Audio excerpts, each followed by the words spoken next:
Welcome to the Dairy News and Views podcast, a production of the Iowa State University Extension and Outreach Dairy Team. Our podcast covers current educational, research, and industry tools available for your operation to manage healthy cows and calves while producing the highest quality dairy products.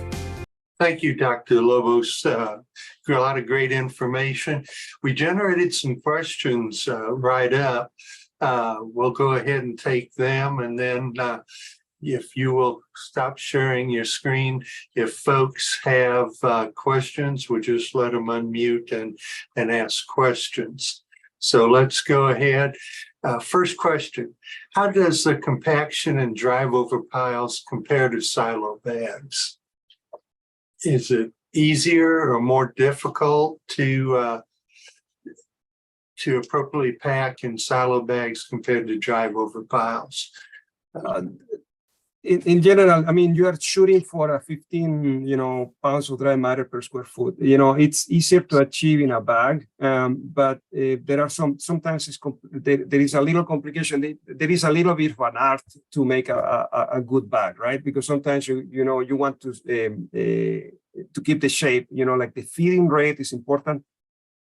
Sometimes I have seen bags that are like sagging, or they have like that subtle kind of profile to it. So I'm pretty sure that the controlling my impression is that controlling the packing density in a bag is a little more of an art, in my opinion. I think the drive over pile is simpler. But for each one, we are still shooting for 15 pounds. Yeah, 15 pounds is the recommendation, and I think it's a very good compromise of to prevent dry matter losses. Yeah. Okay. When we were showing pictures of the track of the Packer tractor over the drive over piles, kind of go over again how much overlap, and then what about the folks I saw down south who would turn around at the top of the pile and then change directions? Yeah, the ideal situation will be like only in one direction, right? I think that when you are turning on top of the pile because of the grip, you're like disturbing whatever you had packed before. So it's less than ideal, but sometimes it's not possible, right? So I feel like the recommendation is like make wider turns as possible, like have the runway and use it. The other thing that I have seen, as you were saying before, keep an eye on how much time your packing tractor is actually on top of the pile doing effective packing, because I have seen sometimes that when they come down and they make a big loop, sometimes it's like 50% of the time they are actually packing, and 50% of the time they are just in the pad, driving over the pad. So that's another thing that you should pay attention to. Okay. Got another question that came in is, what speed should you be going to get a good pack on the pile? Yeah, I feel like speed, it's secondary to trying to achieve the packing, the actual packing. The attention should be to packing 6-inch layers, right? And trying to regulate, because the reason to go faster will be like to keep up with the tractors, to keep up with the trucks, the delivery rate, right? But that should not determine your speed. The pusher should be the one that determines when, the truck will deliver your next load. Next question is, compare quad track versus dual wheeled pack tractors. Yeah, I have seen the tracks. The tracks, they do a very nice job when they are doing the linear. How can I say the linear? How you call that? The linear pattern of packing, right? They leave a very smooth surface that when you put the plastic on top, there is a very good contact so there is not a lot of air between the silo and the plastic. It's very good to exclude air. Now,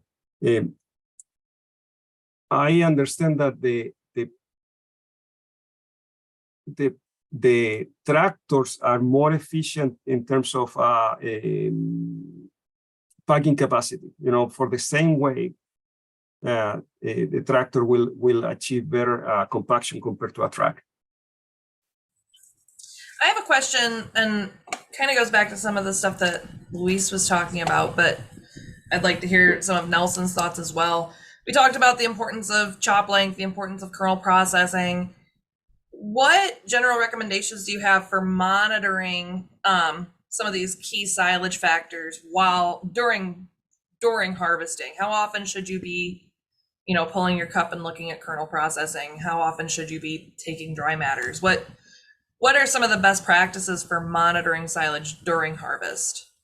Yeah. And how do you adjust when you have a problem?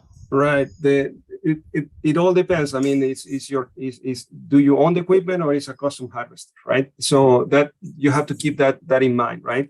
Usually you have a rate. I think the recommendations every 5 loads, you should, take a sample and check the cup, check the cup. Now, every time that you change fields, that's a good point on, for checking the kernel processing. Yeah, I'm a little bit more radical. I honestly think that you have to evaluate as much as possible, right? Because for certain dairies, at the moment you evaluate the load, there are already 10 loads that were harvested, right? So if you miss where it starts having issue for whatever reason, right, there is a good amount of silage that will arrive back to the pile that is not, let's say, adequately harvested, right? So you have to create your own protocol and do as much as possible to make sure that goes through. For dry matter, I think the most important is to evaluate. I always say weekly, right, before harvesting, and at harvest it becomes less important, right? The ideal is to collect the samples and then analyze after, because the damage is already there if there is an error with dry matter. I think now that there are a lot of those very modern harvesters, if you will, where you can see real time, right? And I know not everybody has one of those. It's quite expensive, looks like, right? But for those that have that, seeing dry matter real time and change settings before even see the samples, I think it works great, right? So we have another question that just popped up in the chat. Just wants to know about your thoughts on kernel processing for dairy herds versus commercial cows. They say, we have some clients that don't believe the kernel processing is valuable for a beef cow herd. I know both of you have kind of a dairy cow bias, and so do I, and so does Fred. But we do in Iowa have many beef producers. And that's a valid question. Does kernel processing pay for beef producers same as it does for dairy producers? For the beef cow, probably not, right? Because the beef cow has way lower energy requirements than a dairy cow and even steers in a feedlot, right? I think for feedlots, it's still quite valuable to have good processing because the starch availability is needed, right? Especially if you are reducing a lot of corn grain in those feedlot diets at the expense of corn silage, right? Otherwise, you're not going to reach some of the average daily gains that you have interest to. For beef cows, if you have a cow-calf operation, then it becomes a completely different scenario, right? You probably require way less energy coming from corn silage and anything else. So I'm not saying it's not useful. I'm just saying it becomes less important. So you can keep probably not the same rate of processing, I'm guessing, right? Although I don't think we have guidelines for those. Okay, we have a question that talks about, would you prefer earlage to whole plant for better starch control? For dairy cows or? I'm assuming for dairy cows. Not at all. Okay. Earlage is great, right? It's a great feed, provides a lot of energy. There are two issues with earlage, right? Compared to whole plant corn silage. First, you're gonna harvest way less per area, right? So, and you cannot fulfill that. Second, the cow need the fiber portion of corn silage, right? Yes, we feed corn silage because it has a lot of energy that also comes from corn, but starch is partially replaceable. I'm saying partially because less starch means less milk usually, but the cow survives without starch. The cows cannot survive without the physically effective fiber, right?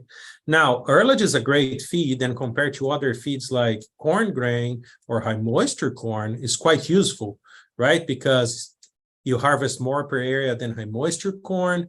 It ferments a little bit better than high moisture corn, depending on the degree of processing you have and so on. And both are better than corn grain because it's fermented compared to non-fermented, right? So there's a lot of value in harvesting earlage.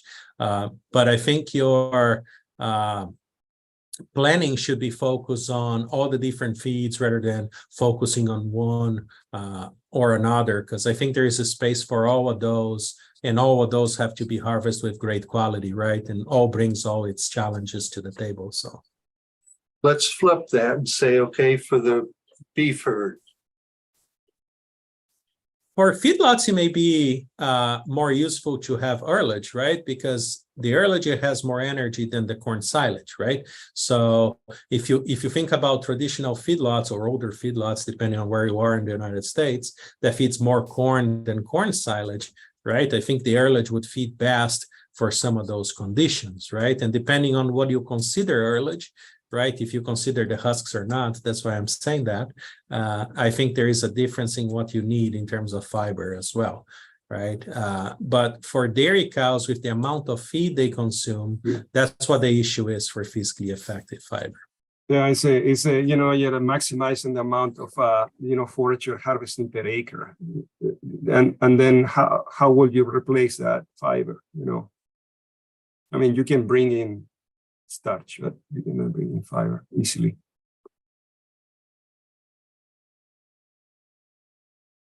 I want to circle back to a comment that Nelson made earlier, talking about are you using a custom harvester, or are you doing this yourself? We do have a few folks on the call this evening who are custom harvesters, and so I'm curious, this isn't necessarily a nutrition question, but when you're working with a custom harvester, or you're offloading your labor and or equipment somehow to an outside group, how should we be communicating during harvest with our custom harvesters or our folks who are doing the harvesting? If you see an issue with kernel processing, for example, or what's some of the best ways for a dairy producer to stay in touch with their custom harvester while corn silage is being harvested? I mean, communication is key, right? It's the only way, right? I think every dairy will handle that in a different way. And I think the most important is to create a good relationship with the custom harvester, right? And make sure there's a good discussion before, right? It's clear to everyone what is the goal, what is the cost, and everything else, right? So everybody's on the same page. And more important, right? When you're bringing the communication, it's not just, hey, it's not the way you want, right? You need to bring a sample show, hey, here's what I'm seeing, and that's why the issue is there, right? Is there a way we can navigate through and fix some of that?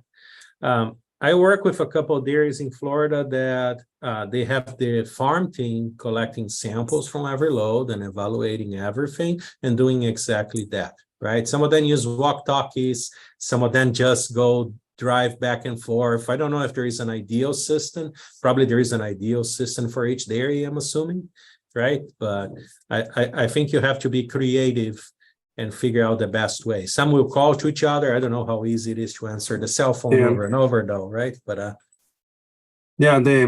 would like to add, Luis, that I learned that you cannot fit two heads in one hat. So communication, you have to define the go-to person in each side. and because otherwise you may create confusion. I think that's fundamental. What is going to be like the valid way to communicate and who does what, right? I mean, are we going to be like text buddies? Are we going to be called? Are you going to, you know what I mean? I think that's part of the protocol that you were talking about, like how to keep the relationship and how to work together. Okay, we've got another question came in. How would grain to leaves and stem relationship affect kernel processing? For instance, would kernel processing increase with a higher proportion of grain versus leaves, with all of the factors remaining the same? Theoretically, right?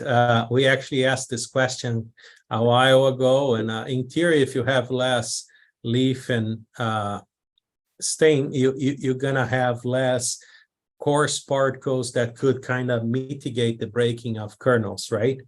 But we actually try to answer this question by harvesting low and high cut and see if there is any difference in processing. And basically we increase from, I think for ours was 10 versus 25 inches of shop height. We didn't see a difference at all, and the proportion changed drastically, right? We increased the starch concentration by 3-4% percentage units, and we didn't see any difference in processing. So in theory, it plays a role, but in the field, I never saw any data that supports the idea, even though it makes sense.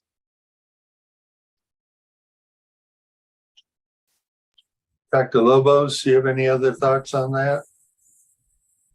No, I kind of remember that style, but I don't remember the numbers. Like I remember you alter the chop height, but yeah, you were there, Luis, so probably you know more about it than I do. Okay, I'm going to go back to the beginning of the program. We mentioned the use of thermal cameras when we're looking at the face of that silage pile. What kind of recommendation? I mean, the cost of that little gadgetry can be outrageous.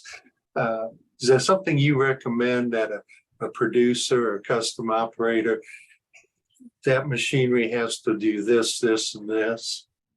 This is a camera, Fred. It's $250 in Amazon today. This stuff, like the old equipments, the old equipment were like $5,000. The ones that you had to carry, one suitcase with the camera and the other suitcase with the batteries. Like that's the way you walk around. Oh, that's in the olden days. It's fun.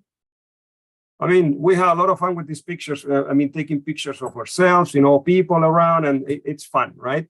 But it's very useful. And the good thing is that you can show your producer, like when the silage is heating. You serve, you have the cows in the barn, and you can see right away, areas and how quickly the silage starts, or the ration starts heating up after you serve it. So I don't think it's outrageous. It's $250. It's a nice tool to have, and you go home. You go home. You don't raise your lash. Trying to use a drill to check for packing density. Do we have any other questions? We've got a few more minutes left. If folks want to unmute and ask a question or type in the chat. Gail, you just look like you've got a question right there. I do, actually. So we've had, we're not in the prediction business, because as soon as you start predicting, you're guaranteed to get something wrong. But we've had a little bit of a weird year this year. Had some heavy rain in some areas, and most of us haven't had a lot of rain, and now we're getting some more rain. It's got a big heat wave coming through. You might be able to see I got a little bit of sun today. Is there any predictions about special considerations we should have for corn silage harvest this year, considering all of the kind of weird weather we've been getting? Well, we're set for a lot of variability. Yeah, as you said, there are areas that are quite dry. I was in Wisconsin last week. I saw knee high to chest high on my trip from Des Moines to Milwaukee, right? So I don't know, Luis, what are you seeing? I know that around Dane County is quite dry. Yeah. My grass all died this summer, Good thing is I didn't have to mow, right? But so no exercise for me. But the downside is that it looks terrible. But we got some rain this last couple of weeks, so it looks a little bit more promising. Coincidentally, so I wrote an article about silage harvesting that we will be releasing a month and a half, and I made it clear that we have no clue what's happening, right? Because as it looks like, it could be awful or it could go back to normal, right? I think what is important is what you mentioned, Nelson. The variability is not just from Des Moines to Milwaukee, it's inside the fields, right? Each field, across fields within the same dairy. So it increases the variability, especially if you use multiple hybrids, different management practice. If the soil differs, right? You have to remember that from field to field, there is a lot of difference in soil moisture and so on. So it becomes even more important to pay attention to the moisture of the plants as well as the kernel milk line, right? To make sure you harvest properly, that you actually create a specific route for the fields that are drier first, so you don't lose too much or get a very dry, then a very wet and so on. And the other recommendation is if you still have a lot of issues with the drought, later on, we have to pay attention to potential nitrate issues, right? Which is typical with drought stress corn silage, not only for the cows, but also for the people that works with silage, right? Nitrate can be toxic to humans as well, create some of that. You can see some of that very red air coming out of the silage sometimes early on when you open, right? So you have to be careful with those. So if you're in a situation like that, be very careful when you open the silage, right? Don't stay around, let it ventilate a little bit before feed and so on, because it could be quite complex. I hope it doesn't get to the point. I hope we all get rain and good crops, but we never know. Yeah, if you see that orange gas run in the other direction, what I will be curious to see is that if we have rains, I would like to see if we see any NDF digestibility impact. Like if you have like drier conditions during vegetative, and then you have rainy, and then you know what I mean. It could be like a year that could prove that theory. Okay, we've got a couple kind of related questions that have come in. Any preferred way to measure dry matter or moisture in freshly chopped silage for quick, reliable results? I think you have to do something that fits your management, that you can always use it, and that it's properly measuring, right? The most common ways would be a coster, an air fryer. I actually love the idea of the air fryer because it's cheap, it's fast, it's safer than a microwave, right? A lot of people use portable NIRs. If you use portable NIRs, make sure you choose one that have good calibrations, right? Not a random one. Also, make sure if you use portable NIRs that you measured multiple times the same sample to make sure it's accurate enough. Regardless of what you use, make sure you follow a good protocol and that everybody that's measuring follow the same protocol, and you should be fine with that. Any other suggestions, Nelson? No, consistency. That's key. I mean, because you're not always going to be there either taking the sample or processing the sample. So if you don't want to measure operator variability, right? You want to remove that. So setting up a nice protocol, something that is solid, then you're sure that you have good numbers to rely on. I like the air fryer too. I think it's way better than the microwave. Microwave, you stick your finger, it's like, no, I don't like that. We've got the final question.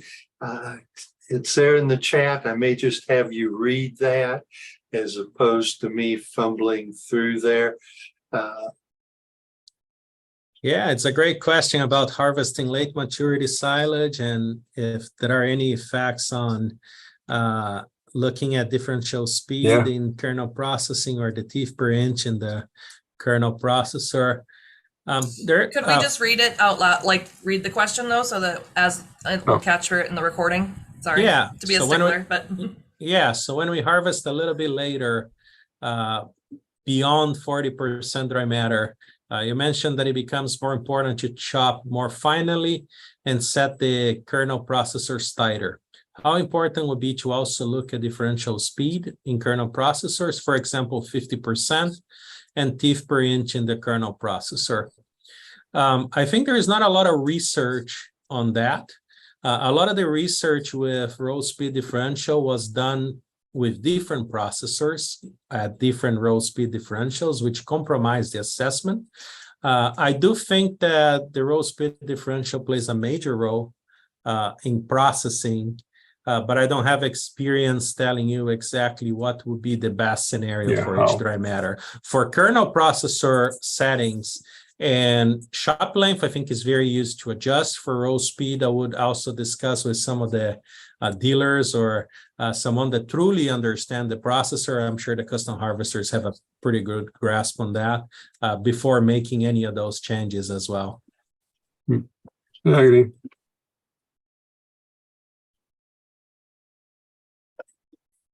Okay, I'm not seeing any other questions coming in. At this point, I'd like to thank both of our presenters. We had a lot of great information shared, a lot of good questions. I'd like to thank our custom operators who attended, as well as the producers. We will be having, restarting our series in September. So thank you for attending, and we look forward to having you back on with us in September. This institution is an equal opportunity provider. For the full non-discrimination statement or combination inquiries, go to www.extension.iastate.edu/diversity/ext.